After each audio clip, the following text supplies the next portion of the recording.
Waiting on Rumble.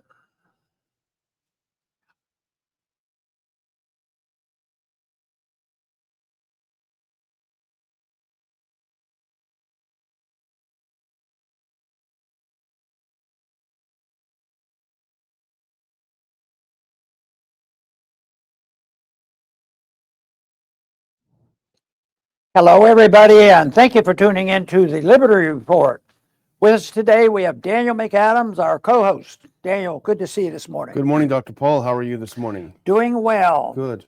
Excellent. And in spite of all our problems, we're probably not quite as messed up as Ukraine. Yeah, that's true. But we adopted Ukraine as a project, and we worked on that through NATO, and they cooperated. They liked the mess that was making, and they're pretending they're going to pick up the pieces if we leave, which I rather doubt. But anyway, there's a mess there, and of course, the media says that 99, not 99, a large percentage of American people actually believe that it was 100% Russia's fault, and therefore we shouldn't talk to Russia, except they don't believe the president has really blamed Russia as much as others have. But anyway, there was some activity this week. Trump is the peacemaker, and I'm not going to challenge his desires, his techniques. Sometimes I wonder what's going on, because he was playing tough with Ukraine. He says no more weapons, no more intelligence, and you guys better sit down and do it. And we sort of cheered him on. No more. That's good. That's a step in the right direction. But what really happened? Not too much, because all of a sudden there was some negotiations behind the scenes, and so I think Trump changed his tune. He says, "Oh, okay, we better help them out anyway. We're going to let them have some weapons and some intelligence gathering." So it's I think it's so typical of a policy which is designed from a principle of interventionism, that we have to be intervened. We have to be meddlers. We have to, be telling people what to do. We have an empire to defend, and we have a currency to defend. And you end up with, as a country, as our country is now, militarily and financially, it's getting messier, and we're deeper in debt than ever.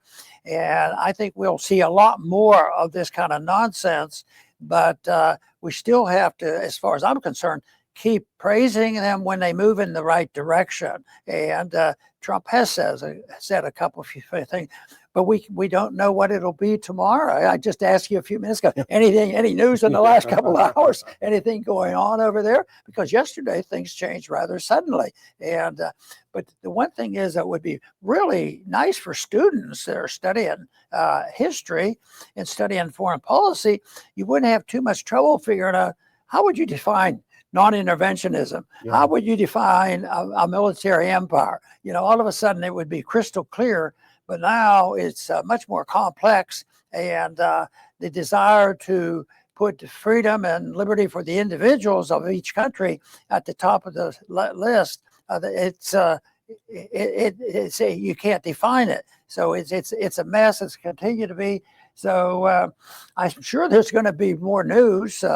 We didn't hear anything last 2 hours, but in the next 2 hours, we might hear something that said, who are they going to accept the next ceasefire? And Russia going to accept it? And if now, with the embarrassment for Zelensky at the White House, now he's saying, I'm for peace, I'm for peace. And if that doesn't work, it's all Russia's fault. That's probably what's going to happen. It probably won't go through, and they'll just pile on again that Russia wouldn't participate.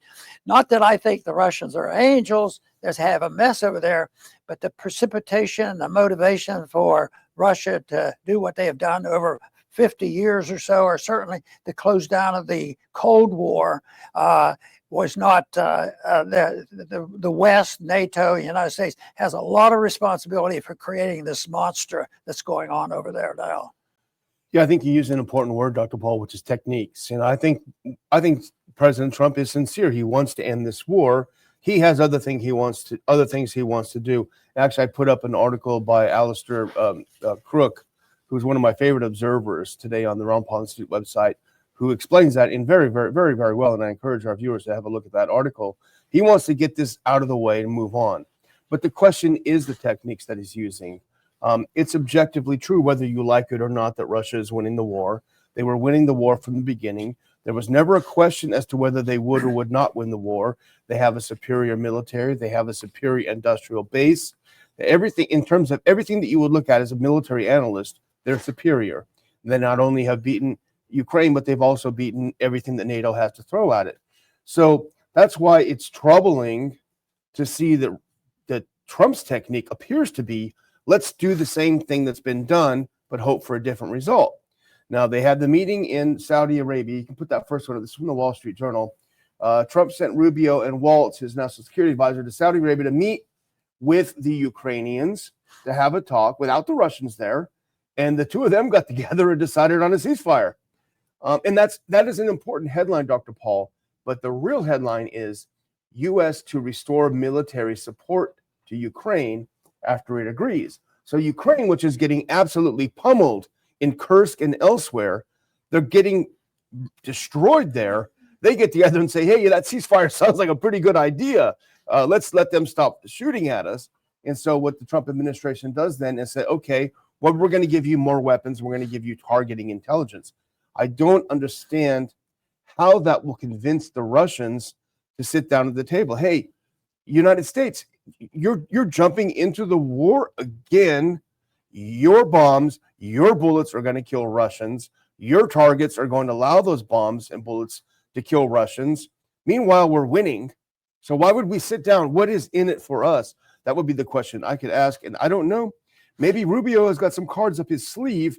But as Trump told Zelensky, you don't got a lot of cards to play here. You know, he was talking about non-interventionism, and it's simple to understand that.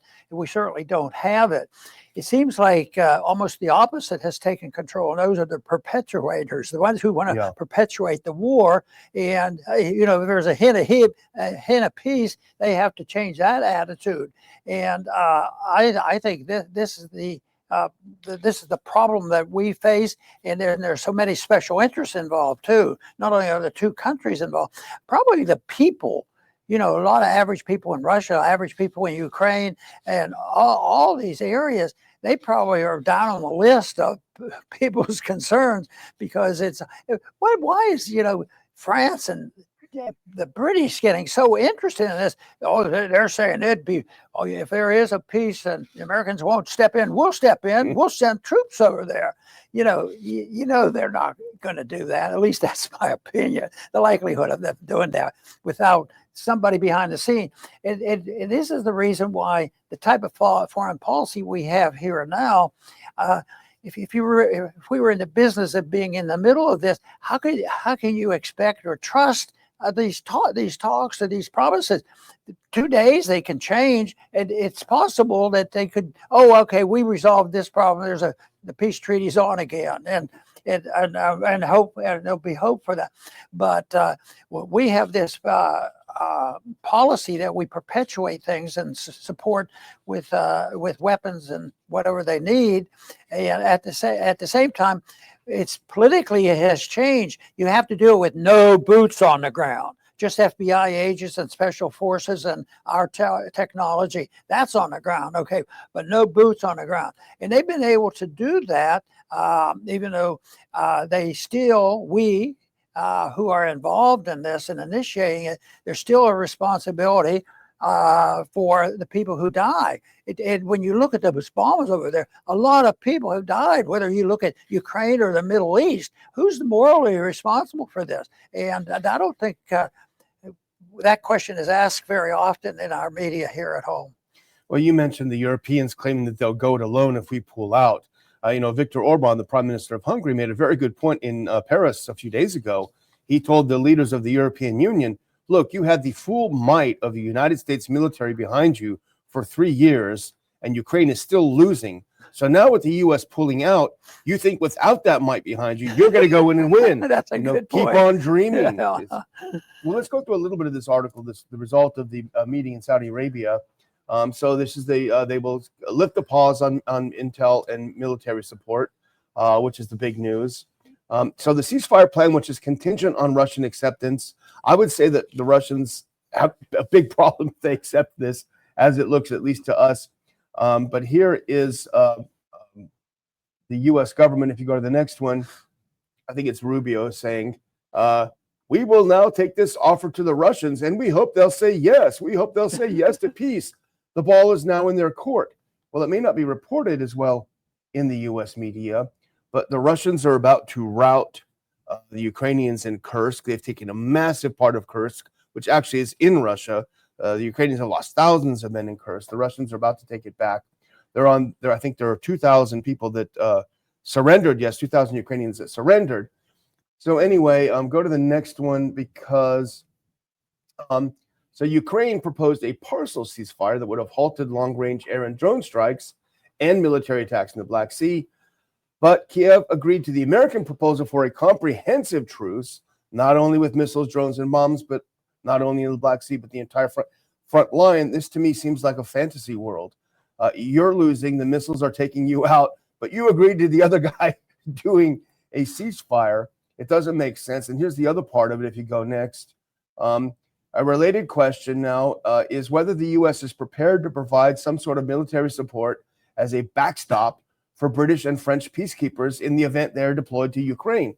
The Russians have categorically rejected NATO fighters in Ukraine. So this actually is a step even beyond what Biden was going to do if the Trump administration decides, okay, we're going to backstop you sending military troops in Ukraine to do what? Fight against Russians?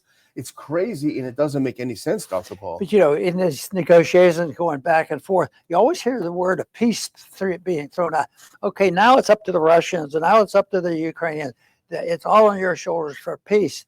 But the whole thing is, I was told a long time ago when I thought, well, aren't they seriously talking about a peace treaty and peace? And I was assured back during the Cold War by experts, they say, the Russians, people have it wrong. The Soviets, they do want peace, but the catch is on their terms. Yeah. Everybody wants peace on their terms, and they want to sit back and just enjoy their plunder. And it doesn't work that way, because after plunderers run out of funds, they get plundered themselves. Yeah, absolutely. So apparently this is Zelensky's interpretation of the ceasefire. I know I've not seen it in his own words, but this is a summary that I saw on X by a poster that I respect and has been accurate. Ukraine will not accept any territorial loss. And we have actually seen a quote from Zelensky saying, we want all the stuff back, all the territories back. They want U.S. to enforce a ceasefire. If Russia does not agree to the ceasefire, Russia will be punished and Ukraine will be strengthened by the USA. Ukraine does not trust the Russians. Okay. No elections during ceasefire. And that's been a key issue for the U.S. because if you remember, Zelensky's mandate ran out last May. And Ukraine will prepare for the continuation of war even through a ceasefire. This is exactly what we had with the Minsk agreements. And the Minsk agreements came about when a big group of Ukrainian soldiers were surrounded in Debaltsevo. And that's when Angela Merkel and Hollande from France got together and said, let's make a deal. Let's have a ceasefire. And Russia said, okay, we'll take a ceasefire. That was the Minsk agreements. That was supposed to have solved it. And then both Hollande and Merkel said later on, actually just last year, well, we didn't really mean a ceasefire. We were going to rearm Ukraine while the fighting stopped. So it would be hard for me to understand the Russians taking this deal at this point. Yeah, it would drive me nuts trying to be a diplomat in the area, because I would get all mixed up, because everything depends on who's telling the truth. Yeah. And I think both sides are quite capable of distorting the facts and not telling the truth. But that, you could say, that happens in most politics. Just think of what we've gone through for 4 years with our judicial system. Who's telling the truth? Who are the evil people that are doing this? And even now, we still have to wonder, who's telling the truth. And even economic reports that I watch, most people know, or a lot of people know, even though they have to react to it, know that even the financial reports, whether they're CPIs or whatever, aren't necessarily, well, the first thing is they can't know. And then the second thing is they probably make up the thing. But there's always a political pressure to try to mold the scenario, which I think is impossible. This is dangerous. It's all dangerous. But the loss of this concept that you could trust people. You know, you can read throughout history how there'll be isolated diplomats like prior to World War II get together on both sides and really are talking to each other and telling the truth. But unfortunately, we don't have enough of it. Yeah, and the thing is, Americans have this idea we have to take sides. We're on Team Ukraine. We're on Team Russia. The fact is, you need to look objectively in a very cold and calculated way. What is happening on the ground, and what can we do to protect American interests? That's what it's all about. It's not in our interest to spend $200 billion on a war that was lost, and that's exactly what's happened. So why would you continue? Doesn't matter if you wish Ukraine would win. That's fine. You know, I wish I was rich, but I'm not. So that's how it goes. You have to deal with reality as you see it. So that's how it's going. Now, I do have one thing. I'm going to skip a couple of clips that we don't need, but I do want to do that second clip because everyone is talking about, even in our chat right now, is that our good friend Doug McGregor was on with our other good friend Tucker Carlson, and Doug sent me a clip last night of the show. But here's a great clip. We want to do about 48 seconds of this. Here, contrast this with Marco Rubio and Mike Waltz, who are over there trying to make a deal for a ceasefire that makes no sense at all to anyone. Contrast that with someone like Colonel McGregor, who understands what it means to make peace. Let's put that second clip on, the middle clip, the McGregor 1 clip, and let's do 48 seconds of that, just as an example of him talking to Tucker Carlson. Here we go. Let's listen to the Colonel on this one.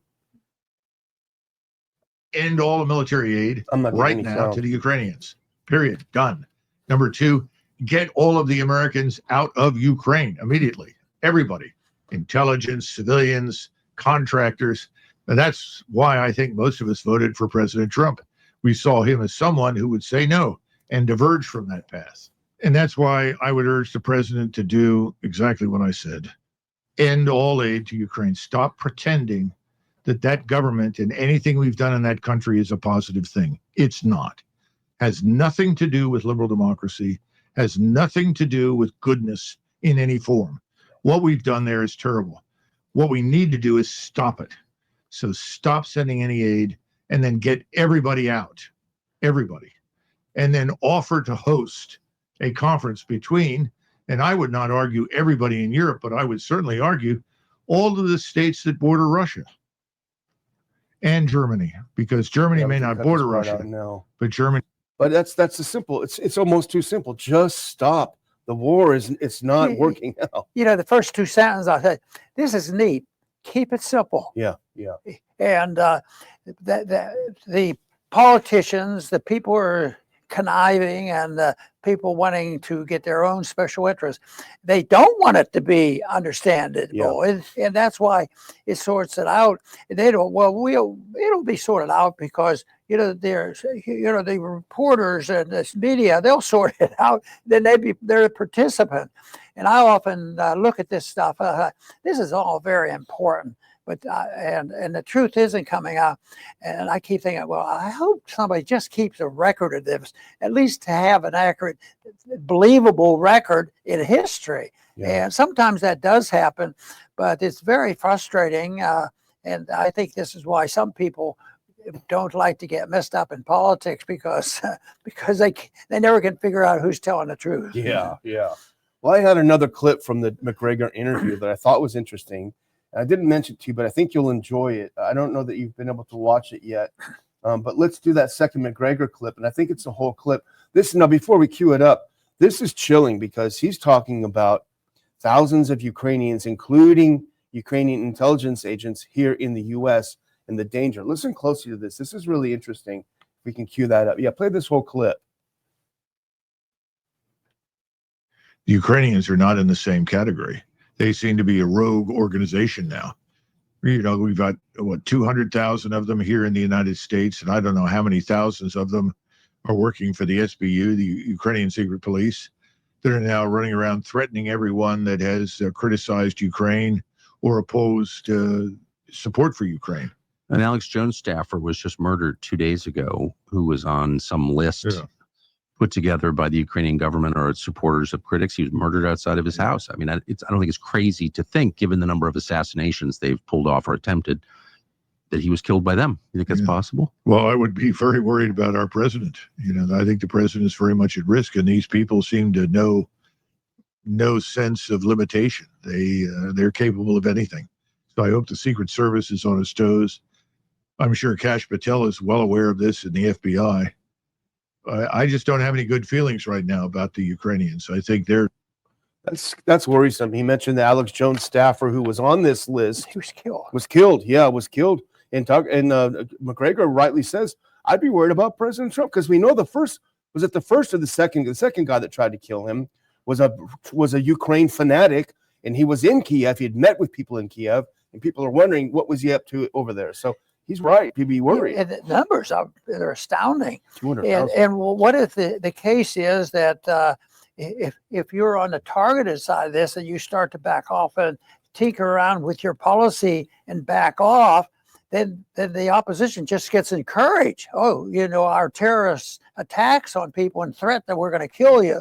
And I think this is what he's talking about. This could get a lot worse. I can't believe there's that many people in here. And people that have been on that list have been killed, including Daria Dugina, including, who knows, maybe this guy. I wonder if they've been vetted. Yeah. We've been talking about immigration for a long time, but maybe we're missing some of the immigrants that have come here for so-called legal reasons and diplomatic reasons. We're in a much worse mess than somebody coming here and looking for work. And maybe they have relations with rogue elements of our own intelligence community or deep state. I wanted to bring something up because this came out yesterday. Our friends at the Gray Zone, Max Blumenthal, they do great work, as you know, Dr. Paul. They had an amazing article out on the same topic because we're talking about people on lists and how dangerous it might be. Put this next one up because U.S. funded Ukraine group. If you can, no, it's not an audio, Dr. Paul. It's just a clip. It's an article they came out with yesterday. U.S. funded. Keep going forward. Keep going. I'm going to skip these for now. So this is interesting, Dr. Paul. U.S. funded Ukraine group that smeared Vice President Vance as a Russian propagandist. This is Molfar, which is an NGO in Ukraine funded by USAID. Go to that next clip. They attacked then Senator Vance, now Vice President Vance, as a foreign propagandist, and they listed him on their list of foreign propagandists, demanding their removal from public positions, etc. Now go back. This is a long list. My friend Eric Garris at antiwar.com sent it to me yesterday. Go to the next one. So here is Vice President Vance on the list of this Ukrainian NGO that gets money from the USA. Here's all the information about him. This is very dangerous. And Dr. Paul, I went down the list because Eric said, take a good look at it. Go to that next clip. Who else is on the list? I don't like this very much at all. I'm on the list.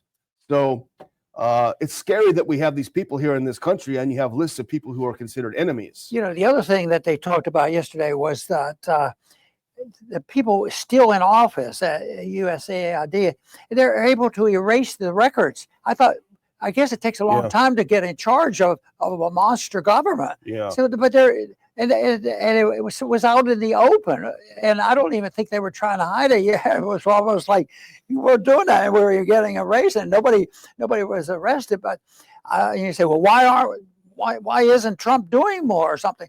But then when you think about it, to deal with this problem where there are tens of thousands of people involved in this thing, that the American taxpayer has a rough time surviving. Yeah, absolutely. Well, I'm going to close out. Oh, no. We have a bonus clip. I forgot our bonus clip.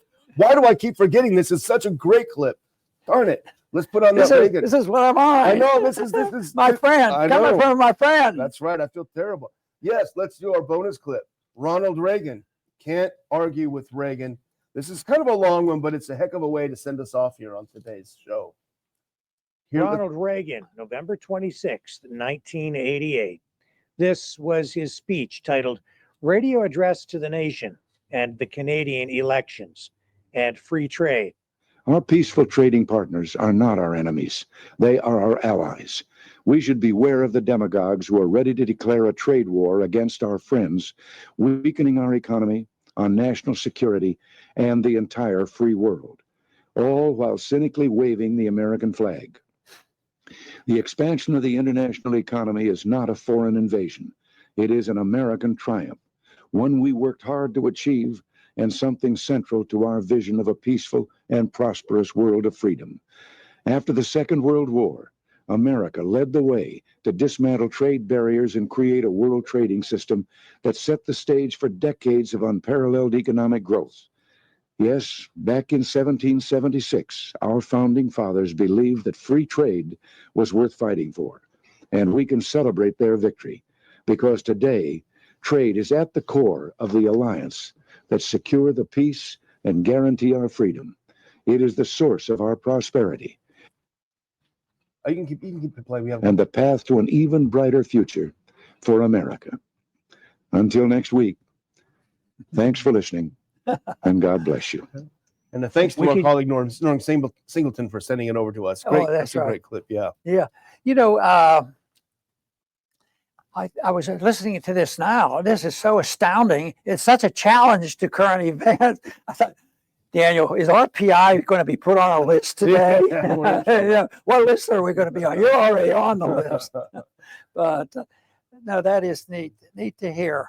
Yeah, trade. So, well, I'll close out and put on that last clip, and we are in the home stretch, guys. Home stretch, Trump, America in the age of Trump 2.0. Put that last clip on.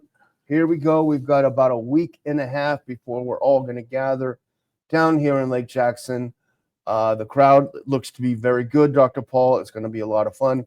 I will put a link in where you can get those last-minute tickets, especially you guys out here in Texas. I mean, Dr. Paul, it's a small state. You can get anywhere in a couple of hours. But no, seriously, we're looking forward to seeing a lot of folks down there. Dr. Paul, over to you. Very good.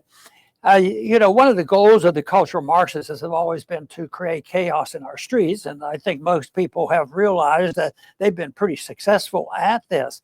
But I think the chaos that they want is even bigger than that. And in our foreign policy, you know, when you think of what was going on for 4 years and the task of trying to straighten that out, that's a bit of chaos too. And even there, we see dissension and how things change. We just made this point about what Ronald Reagan was saying about free trade and what our current president thinks about free trade. So these are important items that you know are about. But it seems like one thing that survives all this is the chaos. That's why I like the preciseness of giving an answer and getting down to what principle is being violated for welfareism, for the rich, the poor, and everybody. And what are the principles that guarantee that the goal of government ought to be to guarantee and protect the liberties that we are naturally given to it? So, but complicating it, why do we have millions of people? And what about the war killing and the fighting? How many people do we kill in the name of peace? And it's just horrible. That's why this statement by Reagan, I think, is so fantastic. And it was not confusing at all. And you knew where he stood on it. That didn't make him a perfect president, but it made him a nice person because I personally knew him better than any of the other presidents. But now that people look back and see President Reagan, they realize that our country is still in chaos. He had to deal with chaos. He had to deal with the Soviets at the time. So I think that it's achievable. People say it's too messy. Give up. You guys are crazy for thinking you could dig out and figure out what is true and what is not. Well, I'll tell you what, if we quit doing that, I think it's all over for all of us. And because then that is a concession that nihilism rules the day. You can't know truth, and it's the bullies and the rich and the powerful and the militarists that will rule the day. And they have upper hands at times, but there's no reason to think that it's impossible to move in the direction of peace and prosperity. And that's what we intend to do, make our effort to move toward the principle of peace and prosperity with our organization. And I want to thank everybody for tuning in today to the Liberty Report. Please come back soon.